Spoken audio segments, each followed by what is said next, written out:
Okay, so today we're going to be doing the velocity and acceleration and projectile motion, all really wonderful applications of the section from last time. So let's hit it. So first up, we're going to talk about movement along a curve, either in the plane or space. Okay.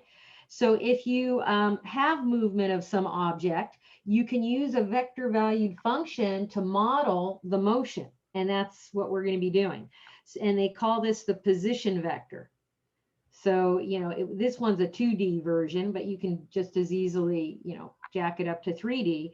So when you graph this vector valued function, just some generic vector valued function, let's say like that, and has some orientation. It could be representing some motion in the plane. You could think of a little bug flying around right here or walking around in the plane. And this would represent the location and the time at which the bug or whatever was located at that position. So that's the idea. So once you have your position vector, if you take the first derivative, r prime, which we'll also call v of t, that's also a vector, as we saw last time, and it gives you the velocity vector. So velocity is a vector. And acceleration is second derivative. Okay, y'all know that probably from Calc 1. Now here's something weird. Speed. A lot of people think speed and velocity are the same thing. And maybe if you're just talking, in slang, to your friend, you might interchange the words velocity and speed, and the friend will go, oh yeah, you mean the same thing. But in physics and math, they are not the same thing. So you have to be really careful. Velocity is a vector and speed is a scalar. It's a scalar function, and it's the magnitude of velocity. So you have to be very careful when somebody says, what's speed? Don't go, oh, it's the same as velocity. It's a number that or a scalar function, an expression, not a vector valued function. Okay, so if you have 3D now, then you have similar. So here's your position function, and then the first derivative is velocity, second derivative acceleration. Speed, no problem. It's going to be the magnitude of velocity. So what are you going to do? You're going to take the square root of the sum of the squares of the components of velocity, because it's really magnitude of velocity. So there you go, fill in the blank. Okay, now let's do our first example. Fine. So in this example, you could easily whip out your graphing calculator like we did last time and graph this in parametric mode. Parametric mode. We did this last week. So make sure you're in parametric mode if you graph it. And then because there's some trig functions here, make sure that you're in radians mode also. Otherwise, something kind of annoying will happen. Your calculator won't graph anything and you'll think it's broken. I've done that. Okay, so if you sketch this curve, it happens to be a circle centered at the origin of radius 2. So, and it's the orientation is clockwise. This is a really sad looking circle, but it'll work. There it is. Okay. And that's letter A. There's a sketch. Give both the velocity and acceleration vectors. Okay, we'll call the velocity v of t, which is the same as r prime. And then I'm just going to take the derivatives of the components one by one. So the first guy will have the 2. And then the derivative of sine is cos, and then you also want to multiply the cos by the derivative of t over 2, which is a half, and then we can reduce. And the second component, you'll have the multiple of 2, but the derivative of cos, I believe, is minus sine, and then you'll also have the derivative of t over 2 using the chain rule, and then you want to clean this up a little bit so it looks pretty. Reduce and all that good stuff. And then this 2 and this 2 cancel. We'll have minus sine t over 2. Okay, so there is your velocity vector. Great. Then what? They want the acceleration vector too. Easy peasy. Easy peasy. You're just going to go, all right, a of t, that's acceleration, but that's just r double prime. Also going to be a vector, and we'll just take the derivative of the derivative. So we'll have minus a half sine t over 2. And then this one, you'll have minus a half cos t over 2. And there's your acceleration vector. Great. Now, the speed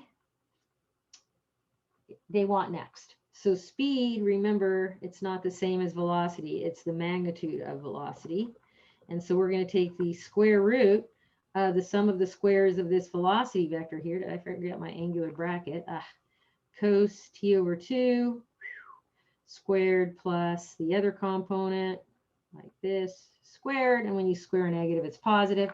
So what do you think is under the radical here? What do we got here? We have cos squared t over 2 plus sine squared t over 2. Doesn't that add up to something kind of nice? Yes. Yeah, like what? You can use a trig identity. Yeah, so this is what? 1 or Mm-hmm. And our final answer is 1. Cool beans. So that doesn't always happen. A lot of times you'll get a function of time t, under a radical, obviously, in here, but we got a pure number, 1, and that doesn't always happen. But if it does, when it does, this something cool is also true. So, in fact, they're asking a question. What's true about the relationship between a velocity and acceleration when the speed is constant? It looks like this got kind of pushed over by my picture. And they're giving us a hint. Look at the dot product result. What would happen if you took the dot product of velocity and acceleration for these guys? Well, let's just do it. So you'd have cos t over 2 times minus a half sine t over 2 plus, and then the other components we're multiplying, minus sine t over 2. Let me reset. Times minus a half cos t over 2. Okay, what does this add up to, or if anything? So if you look at the first term, if you pulled the minus a half out front, you'd have a coefficient of minus a half, cos times sine. And then for the other term, you have a negative times a negative. And then also if you pull the half out front, you'll have positive a half, the product of the sine and the cosine. So what do you think that adds up to?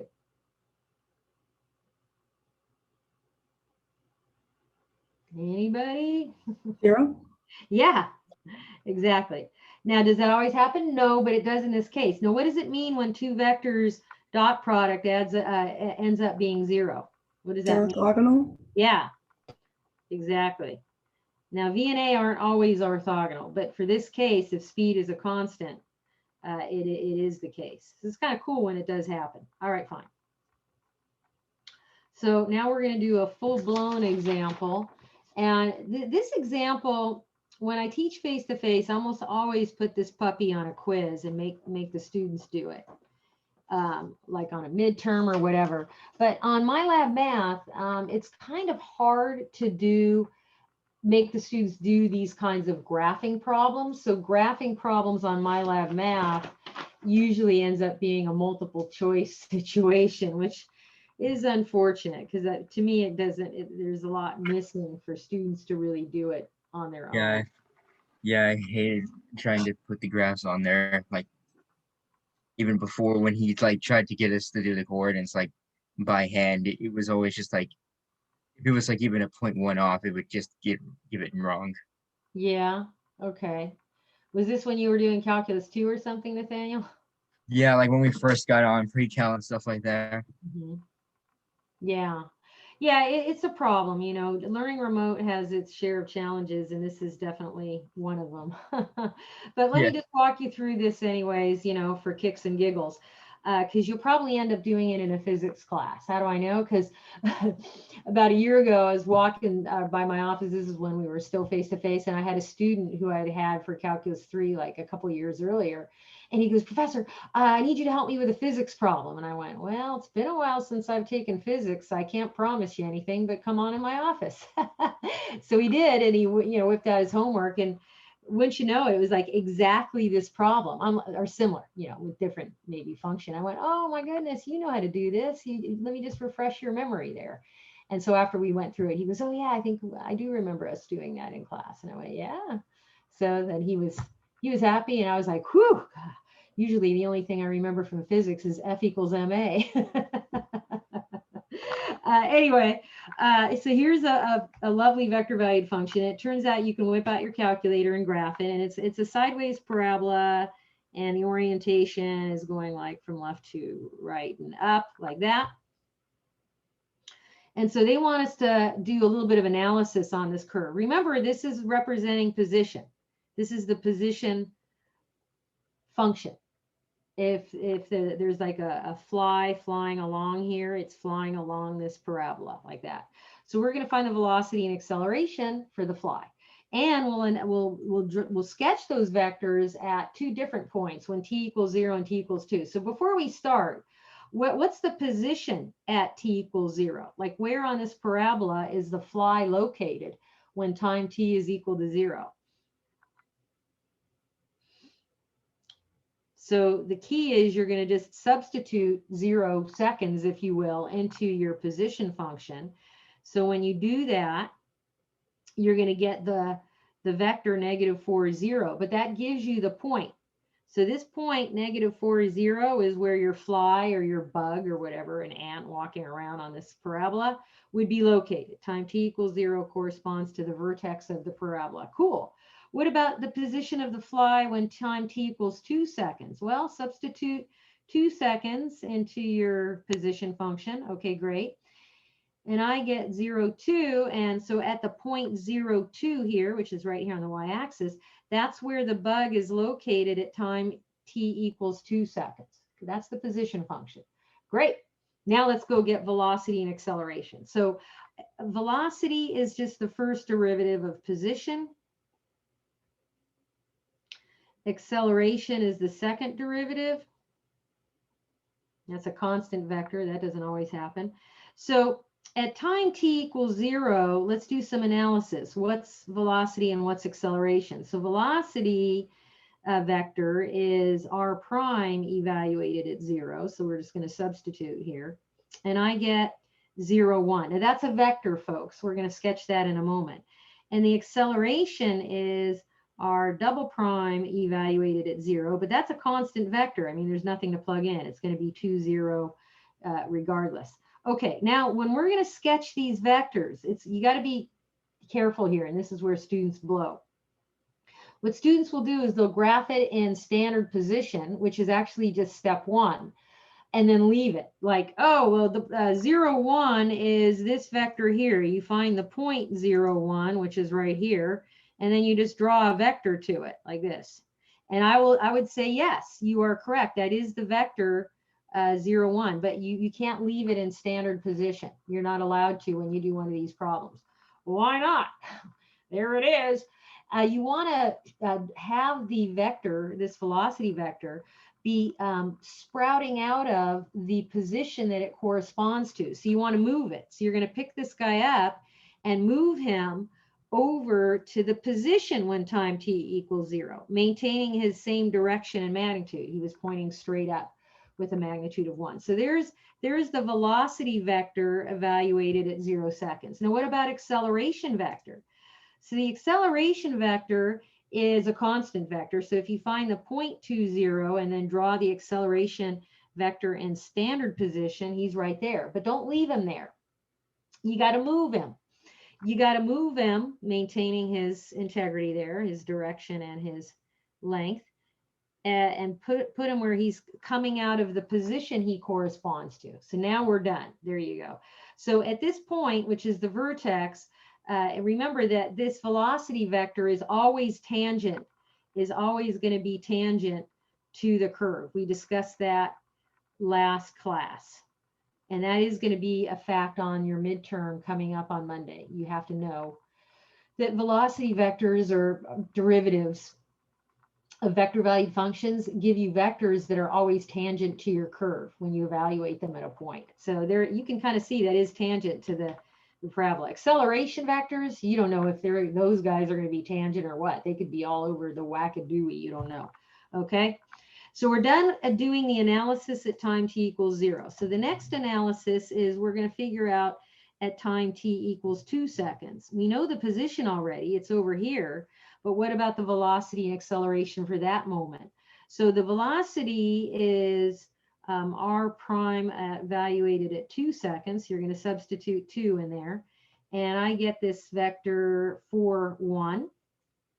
And the acceleration at time t equals 2 seconds is still going to be this constant vector, because for this particular case, acceleration is always a constant. Okay, so once again, draw these vectors, you know, on the graph at the appropriate place. I'll first draw the 4, 1 vector, this velocity vector, in standard position, just so I could get my bearings as to how big it is and where it's pointing.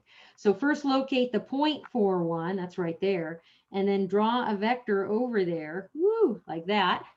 And that is your velocity vector at 2 seconds, but don't leave it there. You're going to lift him up and have him sprout out of the point he's supposed to correspond to, which is the position here on the parabola. And can you see that that is indeed a vector that's tangent to the curve? You know, if you had to draw a tangent line, it would be right there.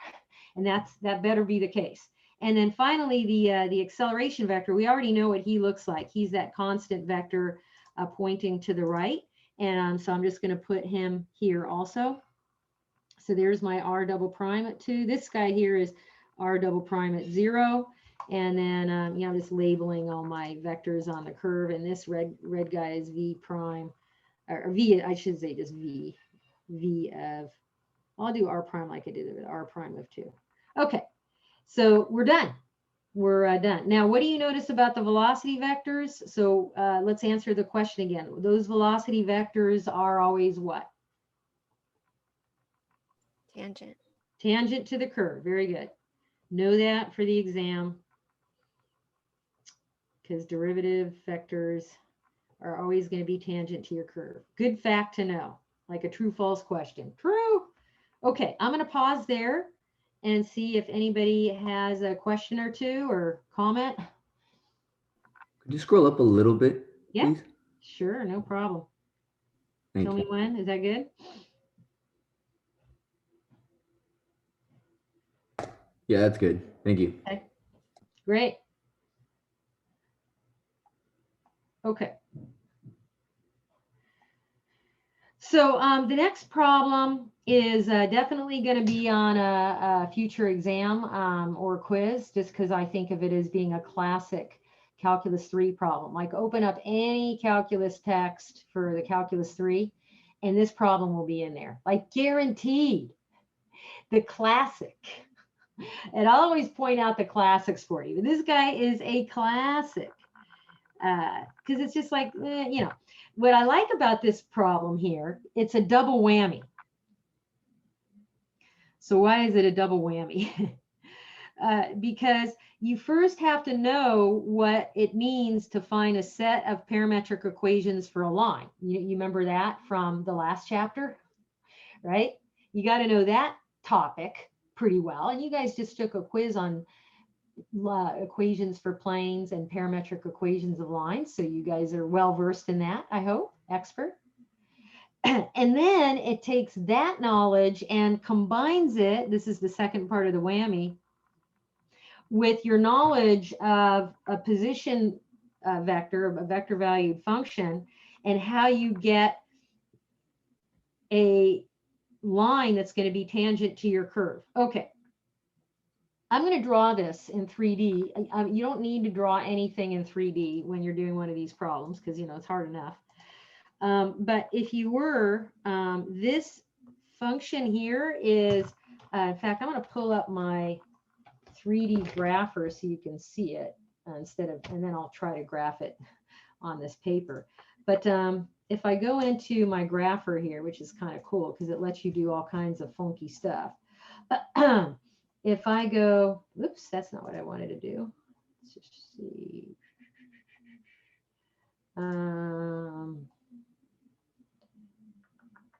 Let's do a 3 vector. So what you do when you want to do parametric equations in this cool calculator is you have X, Y, and Z. It's kind of like parametric equations. And that's going to equal another 3 vector. And so in this case, the 3 vector is what? Let me get my 3 cos t. Whoops, wrong place. Sorry. I didn't want it outside the vector. That was a mistake. Put it in here. There we go. 3 cos t. And then the second component of this vector valued function is 4 sine t. Okay, great. Oops, not yt. And then the last component is, I'll just do 0.5 t to make it easy. Now, I got to make sure that my t is going to run from something nice. So how about negative 20? I'm going to do these parameters here, negative 20 to positive 20. And then I'll even do that up here for the x, y, and z, just so it doesn't only graph a little tiny piece. I want it to graph a large portion of this cool curve because I think you'll like the look of it. It's kind of pretty. All right, let's see if this will work. Okay, I'm going to hit it. All right, go. Whoa, and it looks like it went back to default. Gosh, darn it. Okay, so I don't know if you can see what's going on here. It's a piece of the curve, and I didn't want that. I wanted a much larger portion of the curve. Let's see if I just change the time parameters and see if it'll work. There we go. Cool beans, man. Check that out. You're making me a little bit seasick here. It kind of looks like a DNA strand or something, or a slinky. Yeah, isn't that cool? It's called a helix. And it's a very beautiful curve. I love it. If I do a little, let's see if I, whoa, let me zoom out a bit. Yeah, there we go. That is very wonderful. I love that. Okay, back to reality. Sorry. Okay, so that's the curve. It looks like the helix. You've got this funky helix going on here. Woo! Oh, that doesn't look too good. But, you know, pick a point, 0, 4, pi 4. So let's say it's right there, your point P. And what we're trying to do is if we draw a tangent line to that point, we want to get the parametric equations for that tangent line. So here's my tangent line. And so our job is to get a set of parametric equations for the tangent line there, that red line. Ooh, good news though. We have a point on the line. So that's helpful. So the only other thing we need is a direction vector, right? So we are going to get a direction vector, but first, at this point P, what time is it? You know, because that's the position, that's the X, Y, and Z coordinates. That, you know, that's basically when 3 cos t is equal to 0 at the same time that 4 sine t is equal to 4 at the same time as the last component, a half t, equals pi 4. So all of those have to be true at the same time. You know, what value of t makes all three of these equations satisfied at the same time? Anybody want to guess? I would, if I were you, I'd keep your eyeballs on this one because it might be the easiest to solve. Yeah. If you solve this for t by multiplying both sides by 2, what is your t? Pi over 2. Yeah. Now, if I plug that value pi over 2 into the other two equations, does it also make them happy? Because it needs to. Do those other equations end up being true? Yes. Yeah, they are. So that's our time. So let's save that for later because we're going to need it. Now we're going to go get a tangent vector to the curve. So from our discussion just now, I can find a vector that's tangent to this curve, the helix, because I can just find r prime and evaluate it at the point P, which is really when t is equal to pi halves. Because I'm guaranteed that that tangent vector is, is actually, you know, pointing in the same direction or parallel rather to the line. Okay, so that's the goal. So here's my claim. The direction vector is r prime evaluated at the time we just said, pi halves. So first let's go get r prime, which is pretty easy because they gave us the r. So we can easily get that velocity vector. So we just know how to take derivatives of cos and sine and all that. So I get minus 3 sine t, and then derivative of 4 sine is 4 cos, and the derivative of a half t is half. Okay, fine. And now what? Substitute the time, and you'll get a vector. And we'll use that guy as our direction vector for our line. Yeah? So sine of pi halves, I think that's a 1. So negative 3 times 1 is negative 3. Cos of pi halves is 0, so that's going to be a 0 and a half. And so we're almost done.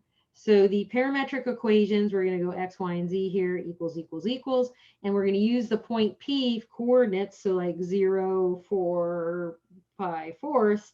And then we use these numbers here off of the direction vector, which is the velocity vector, for the coefficients for our time, our parameter. Okay. Now, I don't need you to put zeros in there. I just sort of put zeros as placeholders. So your final answer, just put x equals negative 3t, y equals, I don't need to add the 0 here, 4, and z equals pi fourths plus a half t. And I'm done. I got it. I got my parametric equations for my line. Cool. Questions?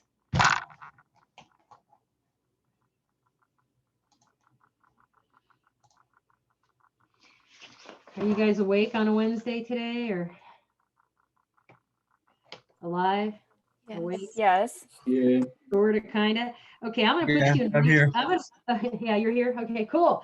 I'm going to put you in breakout rooms, and I'm going to have you do example 12. So you and a buddy, just give it a shot. It's not too hard. You're given a position function. Go get the velocity, the speed, and the acceleration for this guy. And they are all going to be functions of time t. So it shouldn't be too bad for you. Okay.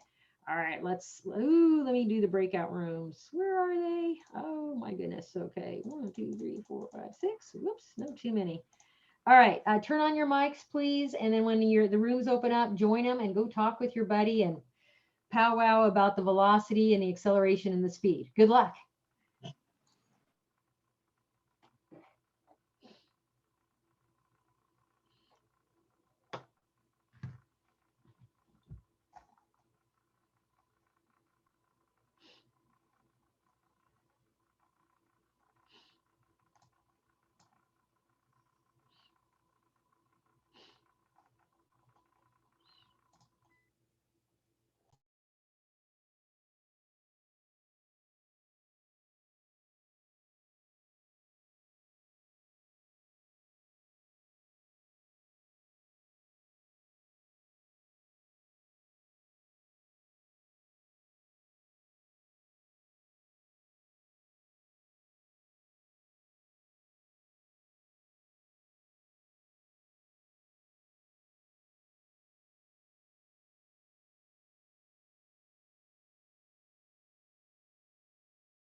I thought there would be more people. Yeah, I think they're just waiting for like each specific one or rescue to come in. Hopefully she finishes soon.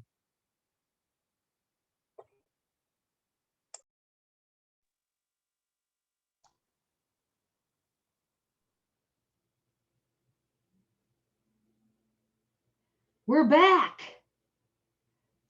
How was that? Pretty Well, easy. Right. Easy if I got it right. Yeah, well, of course.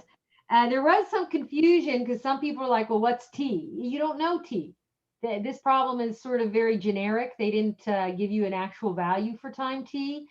But if they did, you could use any of your results to find, position or acceleration or velocity at the appropriate time. So they're just saying, go find these. And so they're all going to be functions of time T. Okay, so here's your position function. What does that mean?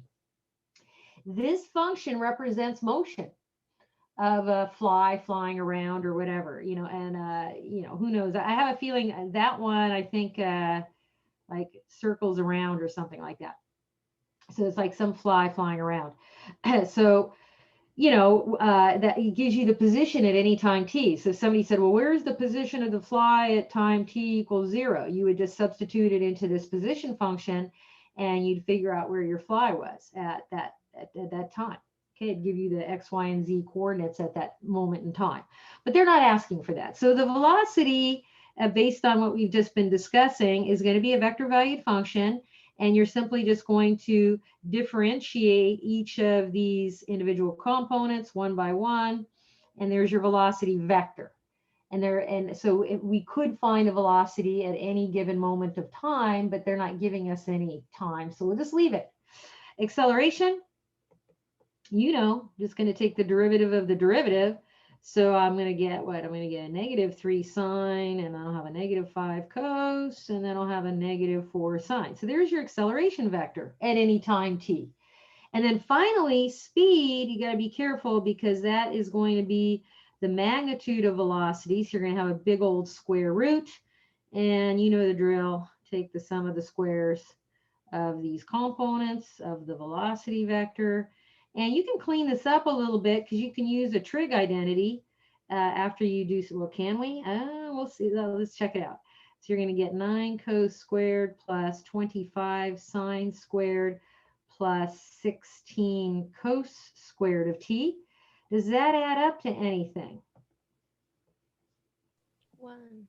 Oh, yeah. Yeah, it is. 5. The 9 and the 16 cos squared are like terms. So I'm first going to combine the cos squared terms. And then I notice, hey, both of these terms have a common factor of 25. If I factor out that 25, hey, the 25 is multiplying by 1. So we just get the speed. In this case, isn't a function of t. It's just a constant no matter what. That doesn't always happen. More often, your speed is just some scalar function of time. But for this one, we got a constant. Okay, so there you go. There's your answers. Any questions on this? Did you get this? Did you get this with your buddy, I hope? Yep. Yep. Let's move on. All right, the next problem is near and dear to my heart. It's like a classic. So we're going to use it when we do projectile motion, hint, hint. So the idea is you're, instead of finding derivatives, you're going to go backwards and integrate, because we did learn both derivatives and integrals on Monday. So we've already done some derivatives of vector valued functions. When the heck do we even have to do integration? Well, right here. So let's look at it. This is classic physics problem. So they're starting an object from rest, and it's starting at that point, 1, 2, 0. Great. And it moves with an acceleration of a of t. So that a of t, I'm going to write it in component form. And also, I'm going to also mention it is a second derivative of some position function that we don't know what the position function is. they're telling us acceleration is feet per second, it's feet per second squared. They want us to find the location of the object at time t equals 2 seconds. Okay. Here's the strategy to do this problem. The strategy is we're going to have to find position by taking the integral twice. So we're going to recover the velocity vector v of t, which I can also write as r prime, by taking the integral of the acceleration vector they gave us. Then what? Well, then, remember when we took indefinite integrals Monday, we had like plus C1, and then the second component had plus C2, and then a plus C3? You're going to use the initial condition here to get the C1, the C2, C3, like we did last time, except one problem. They didn't give us an initial condition outright. So you're going to have to read the problem again and figure it out. It's disguised. They actually did give it to you, but it's disguised. So you're going to use the initial condition for velocity to find the constants of integration. So let's talk about that initial condition. Because the object starts from rest, this is the key words right here. That means your initial velocity is the 0 vector. Okay, that means that your initial velocity is the 0 vector. So that means like r prime evaluated at 0 is going to be 0, 0, 0. Well, I didn't get that. Well, they kind of gave it to you. And then further, we will then at that point, we'll have the velocity vector in full. So I'll put a line here that's like, part 1. Part 2 is you're going to recover the position function by integrating that velocity vector that you just got from part 1. And then once you get that, you're going to use the initial condition for position to get the new C1, C2, and C3. You use the initial condition for position to get the new constants of integration. You'll have a new set since you did integration again. But what the heck is the initial position? Well, it's the point. So they gave it to you. So the R evaluated at 0 seconds, that's your initial condition, is going to be the same components as the point, the initial point. So that's actually the initial condition right there. Okay? Right here. And we'll use this to find the constants of integration. So there's the strategy. Now let's just go do it.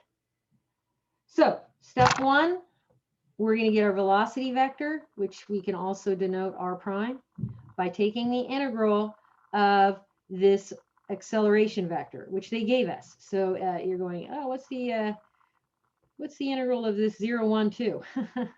dt. Great. So you're going to get a vector value function, and well, the integral of 0 is just 0 plus some constant of integration. The integral of 1 is t plus some other constant of integration, and the integral of 2 is 2t plus some constant of integration. So there's the velocity vector with for time t. So we need to get the C1, the C2, and the C3. How? They told us that v of 0, which is going to be 0, 0, 0, is going to equal, and if you plug in 0 seconds everywhere you see a t here, you'll just get C1, C2, C3. So when you equate these two vectors, I hope you can see by inspection that all 3 of these constants of integration are going to be 0, which is kind of sweet. So you don't have much work to do. Does that always happen? No. But when it does, it's like, oh, okay, easy peasy. Now, what is our velocity vector so far? We now have it. It is, the 0 plus C1, but I got C1 as 0. T plus C2, that's just going to be T, and then 2T. Boom. I'll give you partial credit if you make it this far. So then what? You got to keep going. So you got to do the part 2 of the strategy over here. You got to go get that position function. So R of t, that's the position function, is going to be the integral of the velocity. So you're going to integrate this vector we just got with respect to time t. Okay. And you're going to get a vector, of course. So the integral of 0 is still 0, plus some new constant of integration. I'll call it C11, so we don't confuse it with the other C1. And then integrating the t, I'll get, okay, t squared over 2 plus C22 Okay. And then the integral of 2t is t squared plus some constant of integration called c33. Fine. There's your position function. Yay. We're almost done. We just need to get the c11, the c22, and the c33. So if you evaluate this position function at 0 seconds by plugging in 0 anywhere you see a t here, that has to be equal to the initial position of 1, 2, 0, because they gave us that initial position. And so if you equate these two vectors, I think you'll see that C11 is 1, C22 is 2, and C33 is 0. So your final answer is your almost final answer. Your position function is now complete. You have R of t is this lovely vector valued function 1, comma, t squared over 2 plus 2, comma, t squared. Now, they want to know the position at time t equals 2 seconds. So we're going to finish up the problem. So that's the last little piece. It says find the location of the object at time t equals 2 seconds. So you first have to get the position function, which we did, and that took us a while. Woo! Now, substitute t equals 2 seconds into this position function, and you'll have the position of the object at 2 seconds. So what is R evaluated at 2 seconds? Well, you know, just substituting here. La, la, la. And I get 144. And that would be the location. Like if you go find the point 144 in 3D, you know, you'd go 1 unit along the X, 4 units along the Y, and then 4 units straight up. So it's like right about here. That's where the fly is, you know, if he's buzzing around your curve, whatever that curve looks like, right at time t equals 2 seconds, he's right there in space. Boom. Okay, and I'm done with this problem. Questions?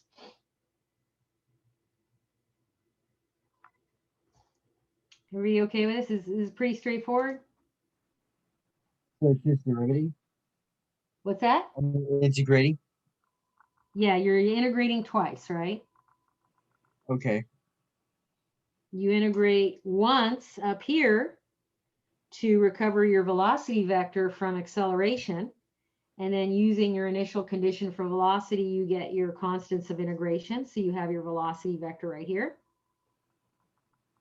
Okay. So you're halfway done. And then after you have your velocity vector, you have to integrate him. So you integrate him to get the position vector.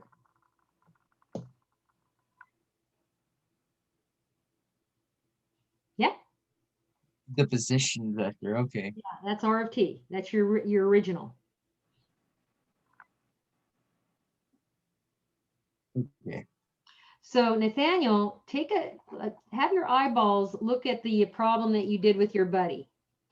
Look at this problem here for a moment. I claim these two problems are related, but they're both the reverse operations of each other.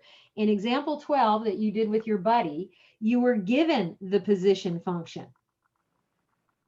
And they said, hey, go get the velocity, the acceleration, and then go get speed. And you went, okay. And you took the derivative to get velocity. You took the second derivative to get acceleration, and then speed was a magnitude. So, you know, magnitude of velocity. Here, you're going backwards. Here, they're giving you the acceleration vector, and they're saying, oh, we want the position vector. So instead of taking derivatives, you take antiderivatives, which is integration, right? I see. Okay. Yeah. So it's okay. Yeah. So You're it's going backwards. So you start with acceleration and you recover velocity by taking the integral of the acceleration. And so you finally get your velocity vector. But then you really want to get that position vector. So you got to integrate again, because velocity is the first derivative of position. So you're going to recover the position function, you integrate one more time, and then you'll get your position function, this vector valued function right here. Yeah? yeah. Okay. That You makes more sense. see how this page is kind of cool, and that you're the top half, you got the position function and you take derivatives to get velocity and acceleration. Yeah. The bottom And then half is where they give you acceleration, but they want you to go backwards and anti-differentiate to get your velocity and your position. Yeah, so it's like going forward, then going backward, Mhm. or rather reversing. Cool beans, huh? Yeah. I got a quick question, Professor. Sure. I don't think I caught it, but when we got the position vector, Okay. you set them equal to 0. Well, hang on. I didn't set them equal to 0. I substituted a 0. Oh, okay. I Okay, I didn't catch substituted that. time t equals 0 because I was using, that's the initial condition. The initial condition is where you substitute time t equals 0. And at time t Okay. equals 0, the fly or the bug who's flying around in space is supposed to be located at the point 120. And you use that initial condition to find the C11, the C22, and the C33 that you got when you integrated the velocity vector. Got it. Okay. Yeah, I didn't catch the setting it equal to 0. Yeah, substituting time t equals 0 gets you the helps you find those constants of integration. Thank you. Yeah. Okay. So example 14 is very similar, and it's what you'll see in my math lab. It's the same kind of thing. I'm not going to do the whole problem. I'll let you do it. You're again being given an acceleration vector. And so if you want velocity, you're going to have to integrate the acceleration vector. I'm not going to do this for you. It's pretty basic. And then they give you, excuse me, an initial velocity. So this is your initial velocity vector, which means once you get your velocity, that means you have to integrate one time to get the velocity. You'll substitute time t equals 0 and set it equal to 20, 0 to get your first set of constants of integration. And here is your initial position. So once you finally recover your position function, which you saw you had to integrate twice, so then you have a new set of constants of integration, C11, C22, C33, and this is where you'll substitute t equals 0 into your position function, R of t, once you finally get it, to get the C11, the C22. So this initial velocity, you'll substitute t equals 0 into your velocity vector, R prime. So it's the same as example 13. I just changed the numbers up a little bit, and it's got some kind of weird notation. It's got these subscript zeros, U naught, V naught, W naught. That's weird. X naught, Y naught, Z naught. But it's just the same. Okay, so I'll let you do it. I'll give you the answer. So when you do it on your own, hide the answer, okay? Put it on like an opposite page. The answer, if you do it correctly, should be R of t is equal to, minus sine t plus 21t. The second component should be t cubed over 6. And I believe the last component is 2t cubed over 3 plus 1. If you do that all correctly. And if you get stuck, come on into my office hours today from noon to 2, and I'll be happy to help you out. Okay? My pleasure. Let's take a look at another problem that kind of looks like the one that I stuck you in breakout rooms the last lecture. It's a differential equation. And this is what you did last time, but I just want you to be aware that it's they're just using sort of different notation. dr dt means the same as r prime, which again means velocity. It's your velocity vector.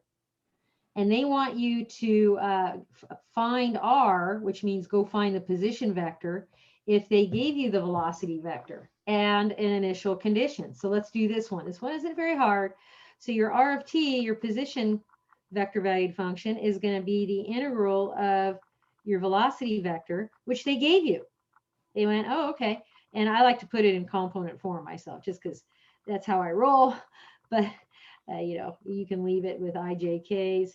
And they're also, it's not wrong. I'm just sort of old school here. So I need to integrate that vector valued function to get my position function. So this isn't too hard. If I integrate t cubed plus 4t. I'll get t to the fourth over 4 plus 2t squared plus some constant of integration. I'll call it C1. I'll have to find out what it is in a moment. And then when I integrate e to the minus t, I'll get minus e to the minus t plus some constant of integration. And the last component, integrating the 2t squared, I should get 2/3 t cubed plus C3. Fine. I'm almost done. I just have to go get the C1, C2, C3. Now this R of 0, they're giving you this initial condition that you're going to use to help get your C1, C2, C3. Be careful, because a common student error, this is saying when you plug in 0 seconds into your vector value function, you should get 1, 1, 0. That doesn't mean that the C1 is 1, the C2 is 1, and the C3 is 0. A lot of students go, oh, these numbers here that they gave you are automatically the C1, C2, C3. And that is going to be your first mistake. And a lot of students do it, because sometimes that ends up being that easy. But I'm going to make sure I give you a problem where that won't be the case. So be very careful. You actually have to do a little bit of work. You're going to substitute t equals 0 into your position function, your R of t. That's this guy right here. This is your R of t. Right here. This guy right here. So you're going to go, okay, R evaluated at 0 seconds is 0 to the fourth over 4 plus 2 times 0 squared, which is so far at 0, plus C1, comma. Then you're going to go minus c to the 0 plus C2, comma, and then you're going to go 2/3 0 cubed plus C3. And that has to equal the initial condition vector that they gave you, which is initial position, essentially.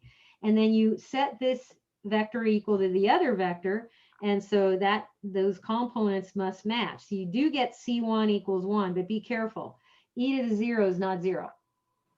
That's where you might blow it. You have to be careful. -1 plus C2 equals 1 is what I'm showing up here when I equate these components. So if I add 1 to both sides, I get C2 is equal to 1 plus 1, which is 2. So be careful. C2 is 2. And then here I get 0 plus C3 is equal to 0. So, okay, so now I have everybody. And then finally, your final answer, your position function, R of t, is, you write it all out, you'll still have the t to the fourth over 4 plus 2t squared plus the 1. The second component is negative e to the negative t plus C2, which is 2. And then the last component is 2/3 t cubed, and that's it, because the C3 was 0, and I'm done. Okay, there's your position function as a function of time. Any questions on that guy?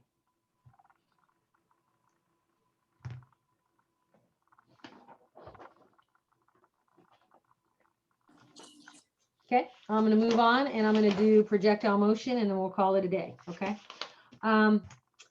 On Friday, when we finish up the, are we going to finish up chapter 14? Oof, I don't know.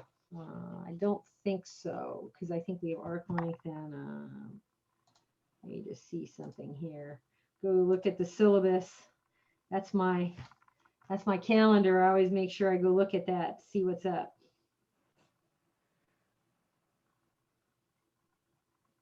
Projectile motion and the stuff that we're doing today is not going to be on your midterm. Okay, I'm not going to ask you for velocity or acceleration or speed on Monday's exam, so don't worry. It only covers up to 14.2, which we did on Monday. So you do have to do integrals and derivatives of vector valued functions, but I won't do velocity or speed or anything like that. I'll save it for the next midterm. Okay. So here's our calendar, and what do we got? What do we got? Oh, exam 1, that's coming up. And then Wednesday of next week, so that's a week from today, is when we'll wrap up chapter 14, the last little piece of it. And then finally, we're going to start a new module of this course. It's exciting times. That's the multivariable calculus portion of this course. It's going to be good. Lots of stuff coming up. You'll love it. Most people really like this next chapter coming up. I've had people tell me it's one of their favorite chapters. So hopefully it is for you too. I don't know. We'll find out. Okay, back to where we were. Okay, so a special case of motion that physicists love to study is projectile motion. And it's classic, classic. So you're going to have a vector valued function representing the parabolic motion, because you can see that this projectile motion just looks like a downward face or portion of a downward facing parabola. That's all it is. Now, some of you have taken physics already. I got that from a couple quizzes ago. Please, when you're doing my quizzes and my exams, you are not to use the physics formulas that are kind of quick and dirty when you do these kinds of problems, okay? Because I won't give you credit. I want to see the Math 252 Calculus 3 approach, which involves use of the vector valued function and working with those components. I get that physics teachers sometimes teach quick and dirty little tricks to get the answers to these, but my problem with the quick and dirty, party tricks is the students invariably, when they use the trick, they have no idea why it works. Well, our physics teacher told me so. That's my reason. And it's like, well, that's not a really good reason on why it works. Even if you trust your physics teacher completely, if I asked you to explain why does it work and then crickets, that's not good. And when we look at this vector valued model, function model for projectile motion, it will make total sense. If you get that the position functions components give you access to the location of the object flying, if it's a football or a baseball or whatever the projectile is, and then you also have access to what time it is when the projectile or object flying, whatever, is at that position. We're only going to do 2D motion in this class. The book that we are working with does do 2D and 3D projectile motion, and I'm like, So I didn't even let your homeworks, I deleted all of the 3D version. So I just want you to worry about two-dimensional projectile motion. So in other words, we're going to stay in 2D here, and we're going to start with an object located at some initial height, and then somebody is going to throw it or, do whatever. If it's a golf ball, or, they'll tee it off. And if it's a football, they'll throw it. And after it leaves the person's hand, if they throw it, or the bat, if it's a baseball, we're going to assume the only force acting on the object as it sails through the air is going to be the force of gravity. Okay? We'll neglect friction of the air and some other forces that our physics brethren like to bring into the conversation. Okay? So we'll stick to this as our picture. So for a projectile of mass m, the force due to gravity is, and this is a vector f, equals negative mgj. So it's going to be a vector that has a 0 as its x component because it's straight down. That's the force acting on it from gravity. Okay, and depending on the word problem that you're doing, if you're working in the English system, the g here is the constant 32 feet per second squared. If you're working in the metric system, I use 9.8. I don't even use 9.81. If you want to make it a little bit more accurate, 9.81 meters per second squared. Okay, fine. So be careful that you don't use the wrong number, because they may not tell you. You have to kind of memorize. Okay, if I'm working in English, plug in 32 for the g. Otherwise, for the metric, plug in 9.8. Otherwise, you'll get completely wrong answers. And then you're going to go, Okay, Newton, second law of motion. The force that produces an acceleration of A, where A is a vector, is F equals ma. So these two forces have to be equal because they're really one and the same. So when you set those two forces equal to each other, you're basically saying negative mg hat is equal to ma. And if you divide out by the mass gets canceled out. And you're basically saying that your acceleration vector is negative g j hat. So if I were to just do it in component form, it looks like this. There's your acceleration. Okay, so you can fill in the blank here. All right, fine. Now we just did a whole bunch of problems in the past couple pages where if you're given an acceleration vector, you can recover the position vector if you integrate twice, right?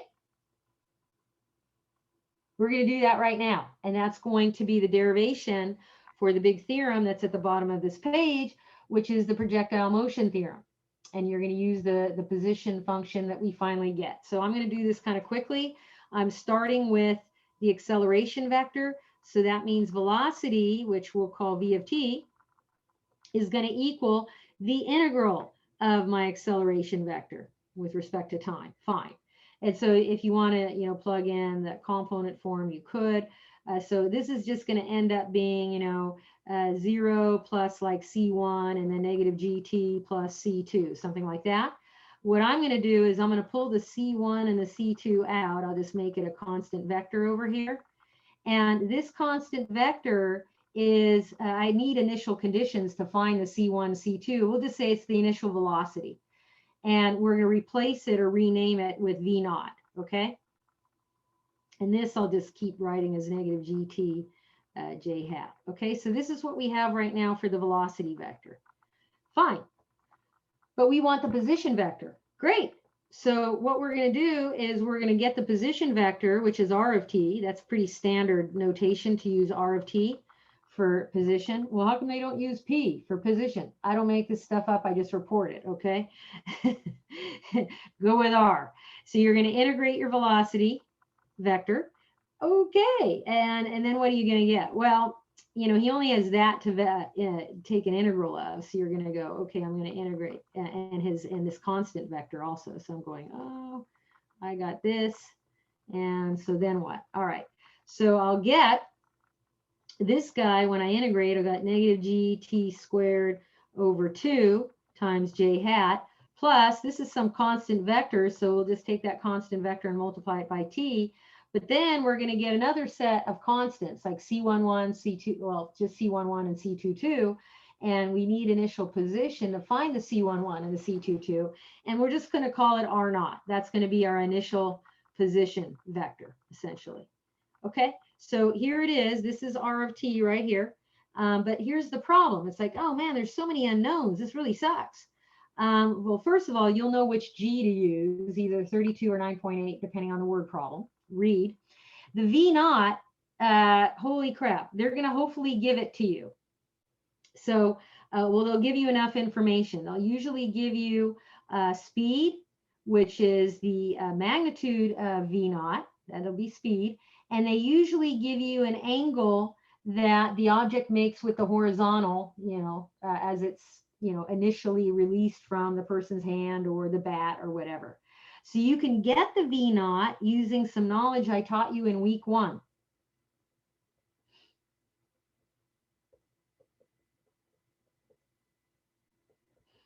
You'll put it together like that. Okay, and then the R naught, what about this initial position? Do we have, are they going to give it to us? Yes, they'll usually just give you initial height. So when you put the height into a vector, it'll just be 0h since height is a vertical thing. So if you add all 3 of these together, you'll get a beautiful vector valued function R of t, and I'll give it to you in both component form and ij form. So the I component here is V naught, which is they're basically giving you, this is your speed, some scalar, cos theta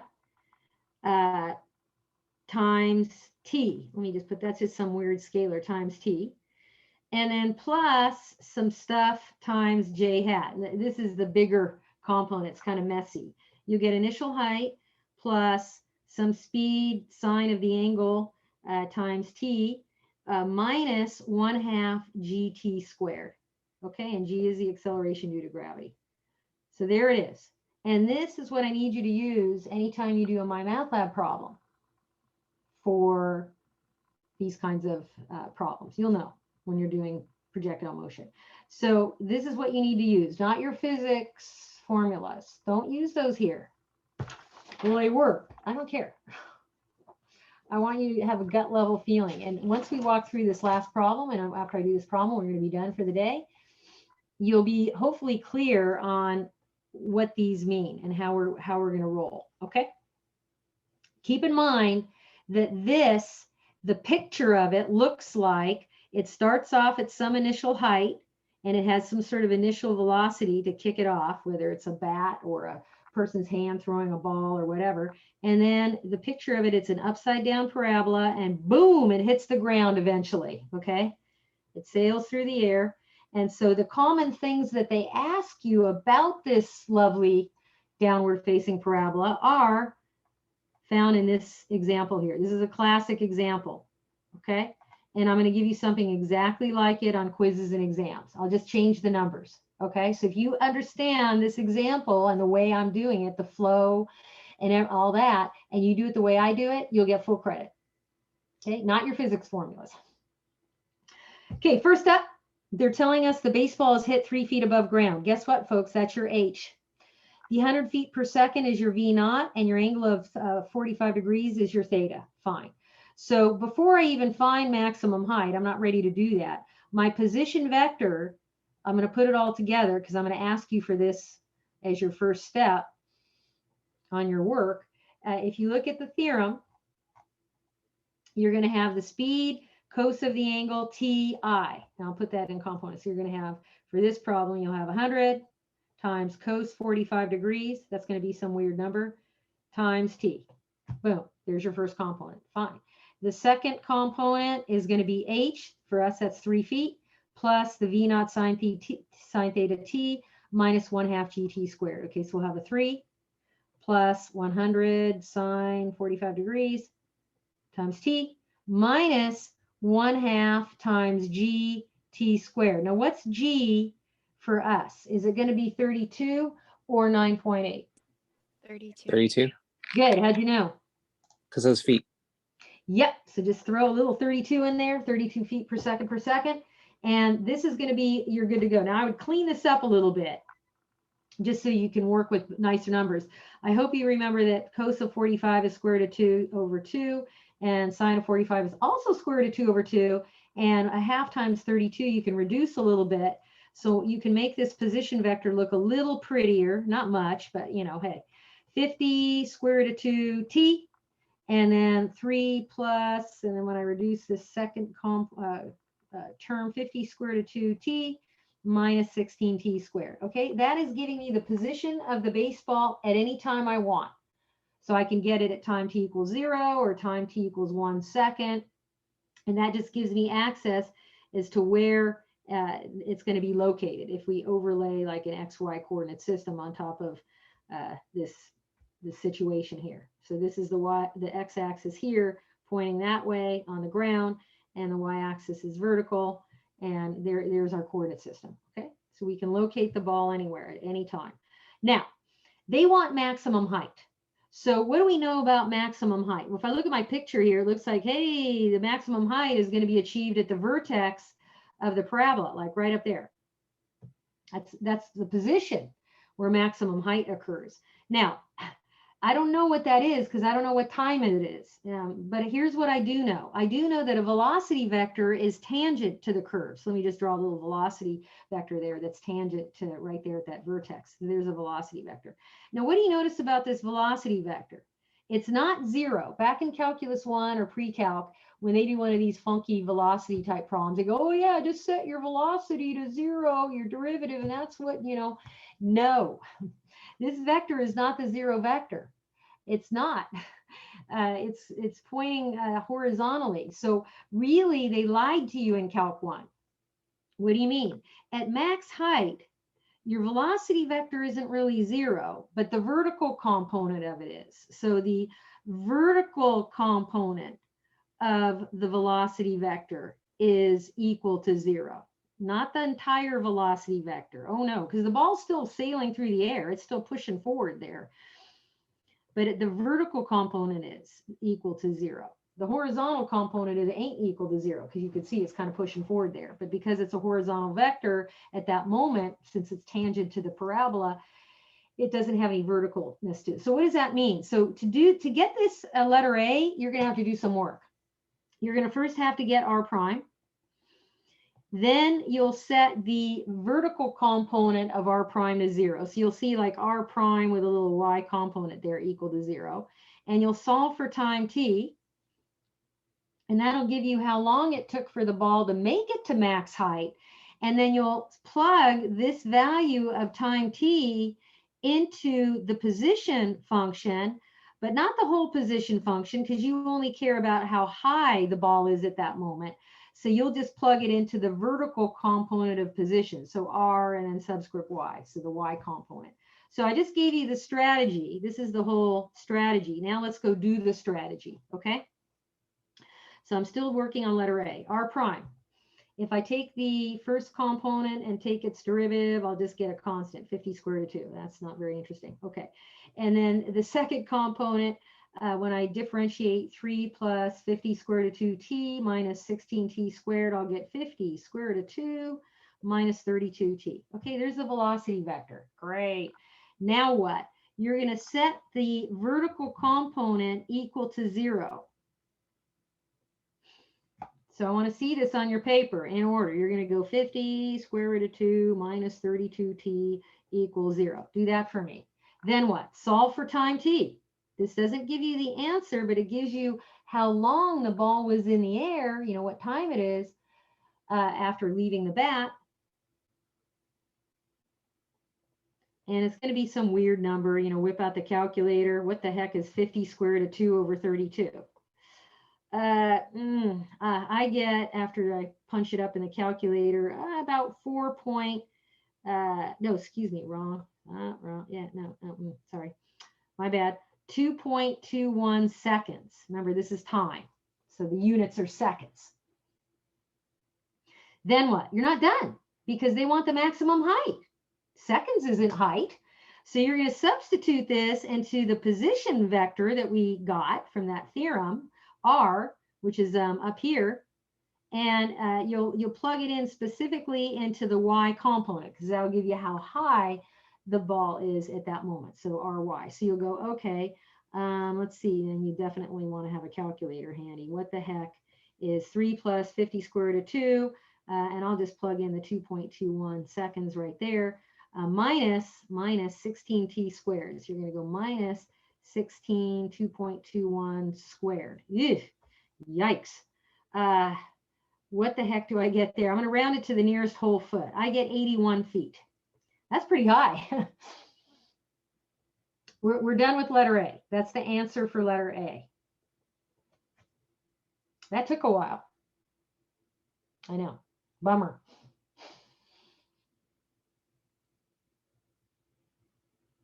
Questions?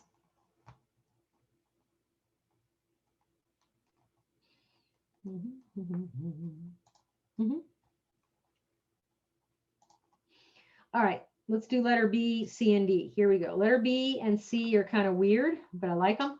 So let's say there is some 10-foot high fence located 300 feet away from home plate. And so you can see from this picture here, they're showing this fence here, 10 feet. And the X component they're showing you here is 300 feet, like right there. That's 300 feet away from home plate. Will the ball clear the fence? So here's the strategy you do part B. Strategy. Okay, your X position, your X component, the range, they gave it to you. They said, hey, it's 300 feet. So you're just gonna set R of X equal to 300 and solve it for time t, and you'll find how many seconds it took to get all the way the heck out there. Okay, so if you look at your vector valued function and you look at the X component, you go, okay, 50 square root of 2 t had better equal to 300 feet. Okay, fine. Solve this for t, and you may need that calculator handy. What the heck is 300 divided by 50 square root of 2? I get roughly 4.24 seconds. So it takes about 4.24 seconds to get way the heck 300 feet away. But is the ball high enough to clear that 10-foot high fence?